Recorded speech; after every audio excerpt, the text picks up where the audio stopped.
Ahmedabad വിമാനാപകടത്തിലെ aircraft accident investigation ബ്യൂറോയുടെ പ്രാഥമിക അന്വേഷണ report പുറത്ത്. വിമാനം പറന്നത് 32 സെക്കൻഡ് മാത്രം. വിമാനത്തിന്റെ ഇന്ധന നിയന്ത്രണ സ്വിച്ച് ഓഫായതാണ് അപകടത്തിന് കാരണമെന്നും റിപ്പോർട്ടിൽ പറയുന്നു. നാഷണൽ ഡെസ്കിൽ നിന്ന് അനേന സതീഷ് നൽകും വാർത്തയുടെ വിവരങ്ങൾ. അനേന, ഈ വിമാനാപകടമുണ്ടായി കൃത്യം 1 മാസം തികയുമ്പോഴാണ് അന്വേഷണ റിപ്പോർട്ട് പുറത്തു വരുന്നത്. ഇതിൽ കൃത്യമായിട്ട് കാര്യങ്ങൾ എന്തൊക്കെയാണ് പറയുന്നത്? ഏതാനും സെക്കൻഡുകൾ മാത്രമാണ് വിമാനം പറക്കാൻ സാധിച്ചത്, അല്ലേ? അതെ അരുണ്യ, അഹമ്മദാബാദ് വിമാന ദുരന്തത്തിൽ കേന്ദ്ര വ്യോമയാന മന്ത്രാലയത്തിന് AAIB സമർപ്പിച്ച റിപ്പോർട്ടിലെ വിവരങ്ങളാണ് ഇപ്പോൾ പുറത്തു വന്നിരിക്കുന്നത്. ഇതിൽ പറയുന്നതനുസരിച്ച് 15 പേജുകളുള്ള പ്രാഥമിക റിപ്പോർട്ടാണ് AAIB പുറത്തുവിട്ടിരിക്കുന്നത്. അഹമ്മദാബാദ് വിമാനത്താവളത്തിൽ നിന്നും ടേക്ക് ഓഫ് ചെയ്ത ഉടൻ തന്നെ അപകടമുണ്ടായെന്നാണ് റിപ്പോർട്ടിൽ വ്യക്തമാക്കുന്നത്. അതായത് 32 സെക്കൻഡ് മാത്രമാണ് വിമാനം പറന്നത്. തുടർന്ന് പിന്നാലെ നിലത്തേക്ക് പതിക്കുകയായിരുന്നു എന്നാണ് റിപ്പോർട്ടിൽ വ്യക്തമാക്കുന്നത്. ഇന്ധന നിയന്ത്രണ സ്വിച്ച് ഓഫ് ആയതാണ് ഈ ഒരു അപകടമുണ്ടാകാൻ കാരണമായതെന്നും പറയുന്നുണ്ട്. വിമാനം ടേക്ക് ഓഫ് ചെയ്ത് ഉടൻ തന്നെ ഈ സ്വിച്ച് ഓഫ് ആവുകയായിരുന്നു. ഇതോടുകൂടി തന്നെ ഈ എഞ്ചിനിലേക്ക് ഇന്ധനം വിതരണം ചെയ്യുന്ന പ്രക്രിയ നിലയ്ക്കുന്നു.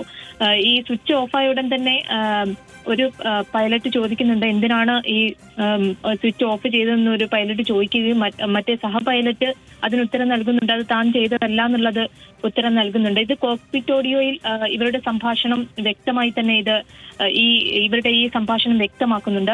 അതുപോലെ തന്നെ വിമാനത്തിന്റെ 2 എഞ്ചിനുകളും സെക്കൻഡുകൾ മാത്രമാണ് പ്രവർത്തിച്ചത് എന്നുകൂടി ഒരു വിവരം ലഭിക്കുന്നുണ്ട്.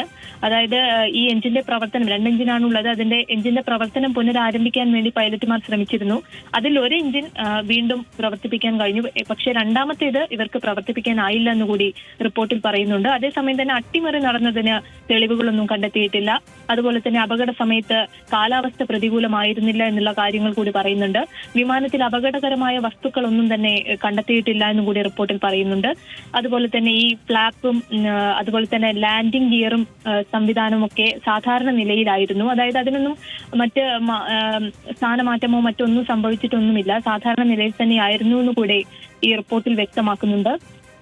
ഈ ഇന്ധന നിയന്ത്രണ സ്വിച്ചുകൾ തകരാറാകാൻ സാധ്യതയുണ്ടെന്നുള്ളൊരു വിവരം 2018 ഈ ഫെഡറൽ ഏവിയേഷൻ അതോറിറ്റി എയർ ഇന്ത്യയെ അറിയിച്ചിരുന്നു. ഇക്കാര്യം ചൂണ്ടിക്കാട്ടിയിരുന്നു. പക്ഷേ എയർ ഇന്ത്യ ഇത് സംബന്ധിച്ച് കാര്യമായ പരിശോധനകളൊന്നും തന്നെ നടത്തിയിട്ടില്ല എന്നുകൂടി ഈ റിപ്പോർട്ടിൽ വ്യക്തമാക്കുന്നുണ്ട്. ഇപ്പോൾ അരുണ്യ പറഞ്ഞ പോലെ തന്നെ ഈ വിമാനാപകടം നടന്ന് 1 മാസം തികയുമ്പോഴാണ് ഈ കാര്യങ്ങളൊക്കെ തന്നെ പുറത്തു വരുന്നത്. അരുണ്യ, അനന, ഈ അപകടമുണ്ടായി തൊട്ടടുത്ത ദിവസം തന്നെ ഈ AAIBയുടെ പ്രത്യേക സമിതി രൂപീകരിക്കുകയും അതിൻ്റെ അന്വേഷണം ആരംഭിക്കുകയും ഒക്കെ ചെയ്തു. ഈ റിപ്പോർട്ട് ഇതിനോടകം തന്നെ കേന്ദ്ര വ്യോമയാന മന്ത്രാലയത്തിന് സമർപ്പിച്ചും കഴിഞ്ഞു. റിപ്പോർട്ടിലെ വിവരങ്ങൾ ഈ ഘട്ടത്തിൽ പുറത്തു വരുമ്പോൾ അന്വേഷണം ഏത് ഘട്ടത്തിലെത്തി നിൽക്കുകയാണ് ഇപ്പോൾ?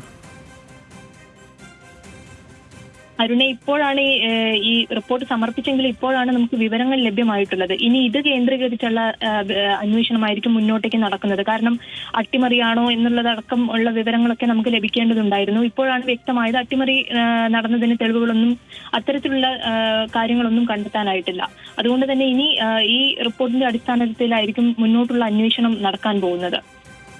എയർക്രാഫ്റ്റ് ആക്സിഡന്റ് ഇൻവെസ്റ്റിഗേഷൻ ബ്യൂറോയുടെ പ്രാഥമിക അന്വേഷണ റിപ്പോർട്ടിലെ വിശദാംശങ്ങളാണ് പുറത്തു വന്നിരിക്കുന്നത്. വിമാനത്തിന്റെ ഇന്ധന നിയന്ത്രണ സ്വിച്ച് ഓഫ് ആയതാണ് അപകടത്തിന്റെ കാരണമെന്ന് റിപ്പോർട്ടിൽ പറയുന്നു. വിശദാംശങ്ങൾ നൽകിയത് നാഷണൽ ഡെസ്കിൽ നിന്ന് അനേന സതീഷാണ്.